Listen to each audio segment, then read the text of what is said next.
Brought to you by Lister Pros TV, streaming from Tempe, Arizona. And we're live in 5, 4, 3, 2, 1.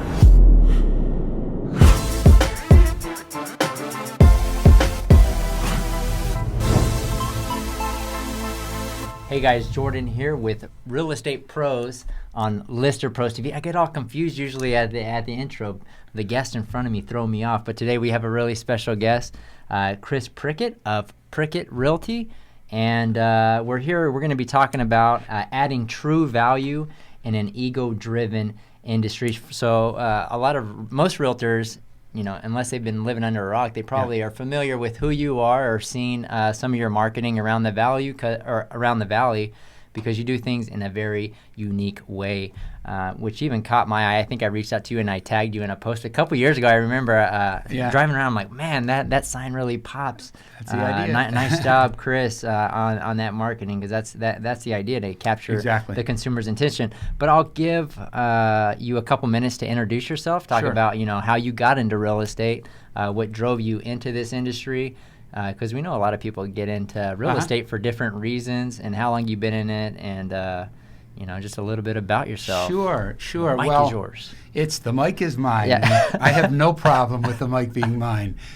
So, long story short, I came to Arizona about 17 years ago. I owned a construction company in Greenwich, Connecticut. Decided the East Coast life, New York was a suburb of New York City. Fast pace, right? Yeah, we decided we wanted to, our girls were small, we decided we wanted to try something new. So we moved to Arizona, and I got a job with a big builder. And it wasn't long after getting a job with a big builder that I realized that there was a necessity for new home buyers to actually have an advocate on their side. So I started a home inspection company specializing in new construction inspections. Gotcha. And so as I did that and the years went by, I really didn't work much with agents. I mostly worked with home buyers, potential home buyers, and people with 1-year warranty and whatnot. Eventually, I got bought out by a big national company. They had me managing 28 inspectors, and I was dealing with realtors and working with realtors. And I'm like, wow, they sure make a lot of money doing these. And so I got my license in 2006, but I really didn't do a whole lot other than selling my own personal properties. And then in end of 2007, when the market crashed, this big national company that had bought me and I was working for, they went under. So time for Chris at 49 years old to get a new job. And I said, well, you know what? I'll get into real estate. Of course, my wife said to me, Chris, everybody's getting out of real estate. You want to get in? And I'm this was in 2006? 2008. Oh, 8, yes. 2008. Yes. So it was the dead zone, man. Yeah, like the atmosphere. You could almost feel, in that. And I remember back in those years, it was like, oh, real estate is like, we don't. Yeah. So much uncertainty at that particular time. Well, I used to say, I used to tell people, how could you tell a real estate agent he's got one of those dominoes signs on the top of his car? Yeah. Because everybody was getting killed.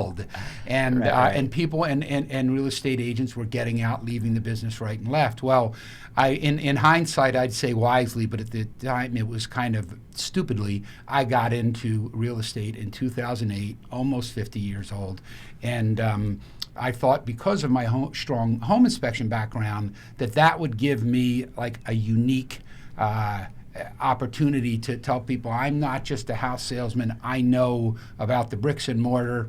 Well, actually, that really didn't help a lot. People, I learned about this business really the hard way. That it's all about what you can do, and it's all about answering the phone and being available.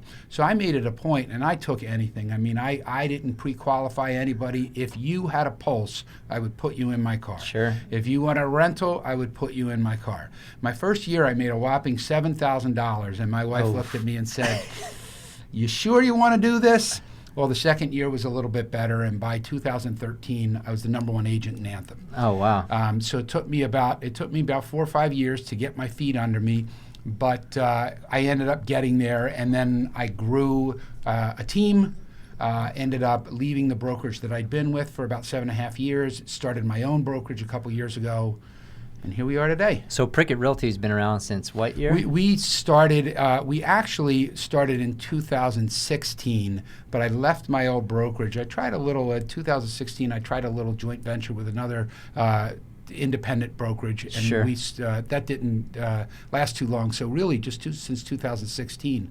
But I've had my team, the Prickett Group, since about 2009. So what's having been with different brokerages, what's the biggest difference been with you as having your own realty company versus hanging your license under a traditional brokerage? Interestingly enough, and I was with a boutique brokerage, and it wasn't quite 100% brokerage, but there wasn't, and I don't want to say, the broker support was there, but as far as the marketing support, it was kind of, hey, hang your license, eat what you kill, and we get 10% and broker support.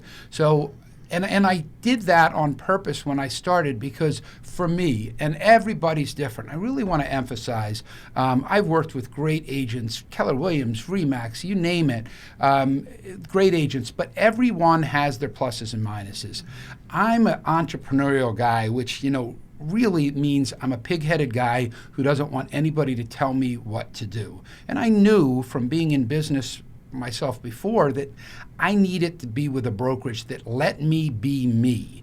And this was an opportunity. And so my unique branding, there were things that I could do at this small brokerage that I couldn't do at a big franchise. Just wasn't allowed. So you're referring to the boutique brokerage you left after. Yeah, so I was there, but then once I grew, I literally was my own satellite business. I was doing about a third of the company's business, and it was just time for me to take my team and bring my team out and just start my own brokerage. So are there limitations? I know that, for compliance reasons, you have to have your brokerage branding and stuff. So having your own, does that give you the advantage to be able to market however you want? It does, because when you're with the brokerage, I mean, the rule is the broker name needs to be prominent. Now, no one seems to know exactly what prominent means, but it's like they know it when they see it. And so you had to, usually it's perceived as kind of 50-50. So if you have a team, it's 50% the brokerage.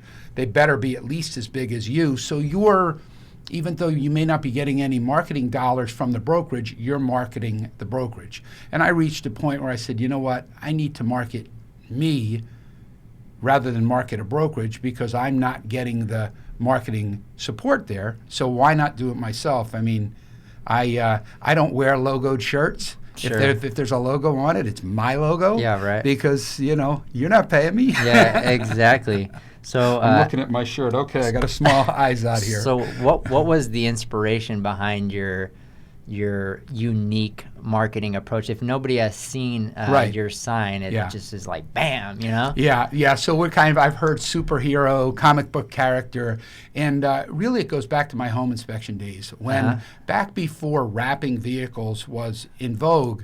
I had my truck. It wasn't wrapped, but it was logoed up. I had my home inspection company was called Landmark, if anyone remembers that from back in the day. I had a huge seal of approval on the side of my van, and you could see it from a mile away. Red and black, very prominent on a white vehicle. And people would say, man, I see your trucks everywhere. Well, I only had one truck. So it was like, ding. And I'm a big fan of Seth Godin and the whole purple cow thing. Yep. And so I knew that one thing I could do was be a purple cow. Sure. So when I started my own team and my own branding, I got with several different graphics people, and I said, give me something. And most of them, frankly, they didn't give me what I like. Well, John Trent, John is watching, recovering from kidney stones. He's a good man. John came up with the initial concept, and then we sat there and we massaged that and came up with almost like the superhero-esque brand, the kind of POW. And again, I started putting up my signs, and I had one or two listings, and people were saying, I see your signs everywhere. Well, now my signs are everywhere. We sell about 100 plus homes a year, and but at the time we weren't. So it was all about getting, and if you don't know the Purple Cow book, Seth Godin, the whole idea is everything looks the same, you stop seeing it. You slap one of my business cards down, and there's 20 other ones on a counter of a house. I guarantee you mine's going to be the first you pick out. You may not like it, you may not like my style, and that's cool, but you're not going to forget me. And that's the whole idea of the unique branding, if you will. So last I saw your signs out in the field, it was a yellow post with your current logo on it. Or is that? Yeah, and I'd mentioned before that brand, that look is about 8-9 years old, and we're in the process of refreshing our brand a little bit. So I'm excited to see what you yeah, come out with. We're still out there, but just a little more mainstream without being mainstream. And I think it's really important. One of the things that I wanted to emphasize was you act a certain way when you're trying to get a foothold. You know, guerrilla marketing in the beginning.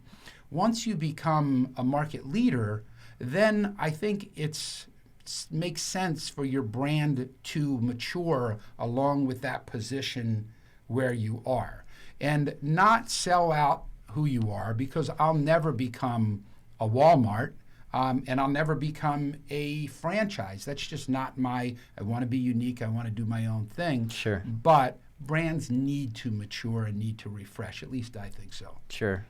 So another thing that we were talking about earlier is if everyone is doing it one way, I'm doing it different. So that is your model. So talk to us about what that means and how you First of all, my business has grown every year. This year we're up about almost 40% over last year. Jeez. We've grown every year. Wow. And I hate to say this, I have never made one single cold call. I've never called on an expired. I've never called on a canceled. I've never called on a FSBO. Why? I don't like to.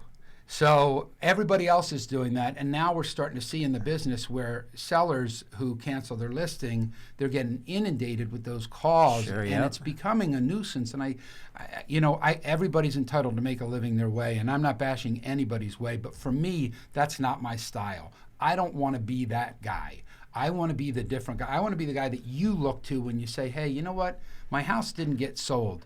Who's the market leader? Who's the guy? And you call me, and I'll come in with the superhero cape, and I'll try my best to save the day. But I've always tried to be unique, because I'm not a big fan of these 3 things will increase your numbers by 100%, and 5 ways to this, or in 6 months be this because I say do that. That doesn't work, because your brand and your business model, I really think, needs to fit your personality. Sure. And the unique thing about that, which I learned quite by accident, there are some people who don't like my brand. But you know what? They don't call me. So I don't go into a listing appointment and waste my time and theirs. It's almost like a pre-qualification. If they like the cut of my jib, they call me. And I tend to get about 80% of the listing appointments I go on. So my time isn't wasted. If you try to put yourself into whatever suit someone else tells you, and the suit doesn't fit you, you're going to look like an idiot in an ill-fitting suit. I don't want to do that. So I learned quite by accident that if I'm myself, there are people who absolutely love that, and there are people who don't. The people who don't, they don't call me. So it kind of works out. And that's a great point. And just listening to your story from beginning, year 1 you only made $7,000. My wife tends to remind me that I often. can guarantee you that you knew that there was ways to shortcut it by making FSBO calls and try to make that short-term money bigger. Right. But you didn't care about that. You were playing a long-term game, and you wanted to do it exactly focused on your strengths, which I think a lot of people miss. Yeah, and I was at the luxury where I had owned a couple of businesses. I had a little bit of a war chest, some savings put aside. War chest. And I made $7,000 because I invested. I put money back into the company. I didn't earn $7,000 in commissions. Sure. There's $7,000 on my tax returns in 2008. You used it as fuel for your business. As fuel, and a nice visual is if you look at a big piece of PVC pipe, you start pushing whatever it is, the golf balls, whatever you want to call it, in one end, it takes a while for them to start coming out the other end. And you never stop pushing them in this end, because eventually they'll keep on coming and be steady. Well, real estate's the same way. Is you got to push it in the one end for a while before you see it come out the other end. And once it starts coming out the other end, you can never stop feeding the pipeline, and that through with me is through my unique marketing and some different things that we do. Sure, all great points. So another point that we were going to touch on is walking the walk. So from start to finish, in my opinion, that means coming through with not just selling them up front, like list with me, and then not follow through with your commitment. So what does that mean to you? Well, first of all, number one, answer the phone. I'm probably a little bit too anal about answering my phone. During business hours, if I don't answer my phone, it rolls to the office and it gets picked up live. After hours, if I don't have my phone forwarded to somebody because I'm not available, I'll answer my phone until about 8:30 at night. Why? Because I know when that first phone call comes in from a prospective client, you are not their realtor. You're just a guy, Jag, you're just another realtor. And when you pick up your phone, they're like, wow, he picked up his phone. And when I'm looking when I'm talking, whether it's a realtor or a lender or someone else in the business, I put a lot of stock in the person who picks up their phone. And I realize you can't all the time. At least get back to me quickly. So number one, pick up your phone. The next thing is it's really important to set expectations. Everybody who buys real estate or sells real estate, they either have done it before and have a certain expectation, or they haven't done it before and they heard a certain expectation. So whether that expectation is positive, negative, they think that realtors are the greatest thing in the world or that we're the scum of the earth, they have an expectation. Sure. So my job is, my first and foremost, is to tell them how I do things for them, and is this a good fit for you? And let you know, I'm going to communicate with you. We're going to be in touch with you. If you have a question and you call me, you're going to get me or you're going to get somebody from my office, and we're going to be on top of it. Here's what I'm not going to do. I'm not going to call you 15 minutes after every showing and give you feedback, because it doesn't work that way. Sure. We're going to collect our feedback and we're going to give it to you when we get it, and we're real good at doing it, but not everybody gives feedback. So please don't call me 15 minutes after showing and ask me how it went, because I don't know, and chances are that agent's out working, showing another 6 houses. I'll get them at an appropriate time and I'll get good feedback if they're willing to give it. I have a cancel anytime policy. If we sign a 6-month listing agreement, if you don't think I'm pulling my weight, give me a call, I'll cancel, we're gone. I'm not going to stick you into something that you don't want to be in, because it doesn't work for me. I don't want phone calls from somebody that hates me every other day because I'm not doing a good job for them. Now, that rarely happens, but I'm setting the expectations from the beginning. And then when you set those expectations, follow through. And follow through is, the important thing about following through, Jordan, is having a system that allows you to follow through consistently and being able to track what you're doing.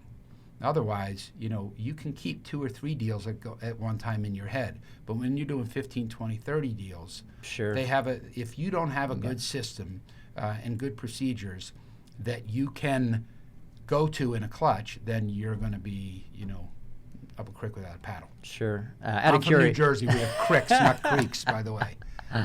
Out of curiosity, what software program do you use to follow up? There's several out there, CRM system. Well, I'll tell you, we actually just switched to ProsperWorks. We were using another one, and I won't name it because I don't want to bash them, but we just started with ProsperWorks. I like what they have to offer. But the nice thing about ProsperWorks is it works with Google Suites. So, and we use everything in Gmail, Google Drive, and ProsperWorks plays well with that. So we have a lot of in-house systems and forms that are made up through G Suites now, I guess. G Suites. And that works well. And then our transaction management, we use paperless pipeline. Sweet. Awesome. So you're well known in the Anthem market. Yes. You dominate, and actually that's where I saw your sign originally. So you're well known in that part of the valley. So let's talk a little bit about what you're doing in that specific area. I've noticed some of your video marketing of area businesses and different things like that. So talk to us about how you stay in front of people out in the Anthem area. Yeah, well, again, doing things a little bit differently. For 11 years now, I've been writing a weekly column called Over the Prickett Fence, if you want to Google it. And the whole idea, I never write about real estate. Now, I may start writing a little bit about real estate because after about 11 years, you run out of things to write about. But I write about the community. I write about stupid things that happened to my family, stupid things I did when I was a kid. And it's meant to be entertaining, a little bit of knowledge. Sometimes I'll give home tips and, what to do when your water heater goes, things like that. But it's meant to entertain. And what it does is, I think it relates my personality to people. Sure, and so this is a written blog. This is a magazine, a weekly local magazine. Oh, wow. That comes out, and it's called In and Out Magazine, and it goes from Anthem all the way down to Norterra. Wow. And so it gets delivered to homes. So people are getting your stories. They're getting my in the mail. stories, and of course I've got a 2-page centerfold ad in the middle of the magazine. Dang, so that helps as well. That is impressive. But well, again, it's kind of old school, print advertising. But in a small community, it works because people are looking to see what's going on in the community. Hey, that's my cousin, my neighbor that's featured this week, and they open the magazine, and then my article, my column's been going around for so long, and I've got a pretty good following. Also with my videos, and this is something I've been doing a little over a year now, I do short, and again, I try to make them entertaining. They lack content, but hopefully they don't lack in levity. But I interview local businesses, and I promote my fellow business people. I believe a rising tide lifts all ships. So I'll interview the local dentist, I'll interview the local electrician, the HVAC guy, a restaurant, whatever it is, and promote them through my website. And then hopefully, through my website, my Facebook posts, hopefully when someone comes in to talk to them and say, hey, who's a good realtor, they think of the guy who provided them some marketing. So that's another thing that I do. And videos, as you know, can be a pain in the neck, but we've got a pretty good system down where I can bang out in a day, I can bang out about 3 or 4 decent videos in about 2 hours. So we pick one day a week, every other week, we go out and we shoot our videos, get them to our whatever those guys are called, editor we'll call them, and they make it look pretty, and they post it for us on our Facebook page. Yeah, I've seen a few of those and very entertaining videos. I'm always intrigued by people that are out there trying different things. Exactly. I really you got to stand out to get noticed, and there's limits to that. I mean, you have to.